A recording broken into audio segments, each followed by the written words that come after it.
नमस्कार. नोकर भारती या यूट्यूब चॅनलमध्ये आपल्या सगळ्यांचं स्वागत आहे. पवित्र पोर्टल शिक्षक भरती 2022साठीची जी भरती प्रक्रिया चालू आहे या संबंधीची महत्त्वाची अपडेट आलेली आहे. या अपडेटीनुसार लोकसभा इलेक्शन 2024साठीच्या ज्या तारखा आहेत, टाइम टेबल जाहीर करण्यात आलेला आहे आणि त्यामध्येच जी आचारसंहिता जी लागू करण्यात आलेली आहे त्यासंबंधीची महत्त्वाची अपडेट आहे शिक्षक भरतीसाठीची. यानुसार जे प्रसिद्धीपत्रक जारी करण्यात आलेलं आहे, आजच्या व्हिडिओमध्ये आपण विस्तारित माहिती पाहूयात या प्रसिद्धीपत्रकाबद्दल. तर इथे पाहू शकता जे अधिकृत प्रसिद्धीपत्रक जारी करण्यात आलेलं आहे शिक्षक पदभरतीबाबत प्रसिद्धीपत्रक आहे. तर यानुसार शिक्षक अभियोग्यता व बुद्धिमत्ता चाचणी 2017मधील पदभरतीसाठी सन 2019मध्ये दिलेल्या जाहिरातीतील दिनांक 9 ऑगस्ट 2019च्या निवड यादीतील अपात्र आणि गैरहजर रुजू न झालेल्या उमेदवारांच्या रिक्त जागांसाठी दिनांक 29 नोव्हेंबर 2024 रोजी 23 रोजी पवित्र पोर्टलवर राऊंड घेण्यात आलेला होता. या राऊंडच्या निवड यादीतील उमेदवारांना नियुक्ती न देण्याबाबत माननीय उच्च न्यायालय खंडपीठ औरंगाबाद येथे याचिका क्रमांक आहे यानुसार दाखल आहे. या याचिकेत शासनातर्फे शपथपत्र दाखल केले असून विधिज्ञांना आवश्यक माहिती देण्यात आलेली आहे व पाठपुरावा करण्यात येत आहे.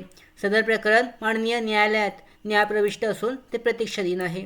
तर यानुसार 29 नोव्हेंबर 2024 रोजी पवित्र पोर्टलवर रिक्त पदांसाठी जो राऊंड घेण्यात आलेला होता त्यासाठीची याचिका सध्या प्रतीक्षाधीन आहे, म्हणजे रिझल्ट अजून निकाल अजून जाहीर न झालेला आहे. यासाठीची अपडेट आहे पहिली. त्याच्यानंतर दुसरं पाहू शकता शिक्षक अभियोग्यता व बुद्धिमत्ता चाचणी 2022नुसार शिक्षक पदभरतीची पहिली यादी दिनांक 25 फेब्रुवारी 2024 रोजी प्रसिद्ध करण्यात आली. सदर निवड यादी विरोधात माननीय उच्च न्यायालय मुंबई व खंडपीठ औरंगाबाद येथे याचिका दाखल असून माननीय उच्च न्यायालय खंडपीठ औरंगाबाद यांनी युक्तिवादांती अंतरिम आदेश स्थगितीस नकार देऊन ही भरती प्रक्रिया पुढे सुरू ठेवण्याबाबत निर्देश दिले आहेत.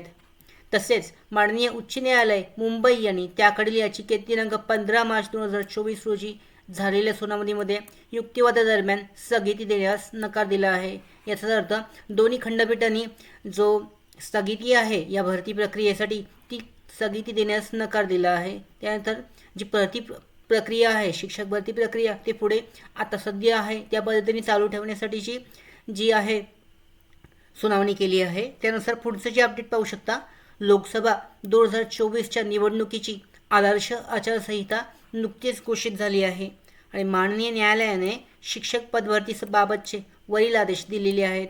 या दोन्हींच्या अनुषंगाने शासनाकडून प्राप्त होणारे आदेश विचारात घेऊन पुढील कार्यवाही जी आहे ती करण्यात येणार आहे. म्हणजे दोन्हींच्या अनुसरून जी शासनाकडून जे काही आदेश प्राप्त होतील त्यानुसार पुढची जी प्रोसेस आहे शिक्षक भरतीसाठीची ती केली जाणार आहे.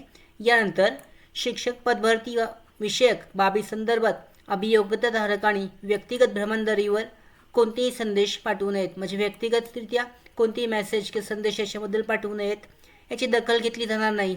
संपर्कासाठी तसेच तक्रार निवडण्यासाठी केवळ कळवलेली कार्यपद्धती अनुसरावी, म्हणजे कॉन्टॅक्टचा जो ऑप्शन देण्यात आलेला आहे त्या पद्धतीनेच तुमची तक्रार किंवा संपर्कासाठी माहितीसाठी चेक करावं, म्हणजे कॉन्टॅक्ट करावा. तर अशा पद्धतीने महत्त्वाची अपडेट आहे आचारसंहिता. त्याचबरोबर ज्या चालू असलेल्या ज्या केसेस आहेत औरंगाबाद आणि मुंबई खंडपीठाबद्दलच्या त्याबद्दलची महत्त्वाची अपडेट आजच्या या प्रसिद्धीपत्रकामध्ये जारी करण्यात आलेली आहे. ती चेक केली जाऊ शकते.